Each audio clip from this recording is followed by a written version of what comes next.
महालक्ष्म्यष्टकम्। इन्द्र उवाच नमस्तेऽस्तु महामाये श्रीपीठे सुरपूजिते शङ्खचक्रगदाहस्ते महालक्ष्मी नमोऽस्तु ते।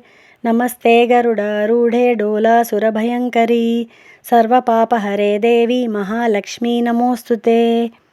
सर्वज्ञे सर्ववरदे सर्वदुष्टभयङ्करी सर्वदुःखहरे देवी महालक्ष्मी नमोऽस्तु ते। सिद्धिबुद्धिप्रदे देवी भुक्तिमुक्तिप्रदायिनी मंत्रमूर्ते सदा देवी महालक्ष्मी नमोऽस्तु ते। आद्यन्तरहिते देवी आदिशक्तिमहेश्वरी योगज्ञे योगसम्भूते महालक्ष्मी नमोऽस्तु ते। स्थूलसूक्ष्ममहारौद्रे महाशक्तिमहोदरी महापापहरे देवी महालक्ष्मी नमोऽस्तु ते। पद्मासनस्थिते देवी परब्रह्मस्वरूपिणी परमेशी जगन्मातः महालक्ष्मी नमोऽस्तु ते।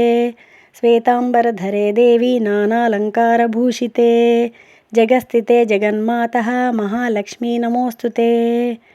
महालक्ष्म्यष्टकं स्तोत्रं यः पठेत् भक्तिमान् नरः सर्वसिद्धिमवाप्नोति राज्यं प्राप्नोति सर्वदा। एककाले पठे नित्यं महापापविनाशनं द्विकाले पठे नित्यं धनधान्यसमन्वितं त्रिकाले पठे नित्यं महाशत्रुविनाशनं महालक्ष्मीर्भवे नित्यं प्रसन्ना वरदा शुभा। इति इन्द्रकृत श्री महालक्ष्म्यष्टकस्तोत्रं सम्पूर्णम्।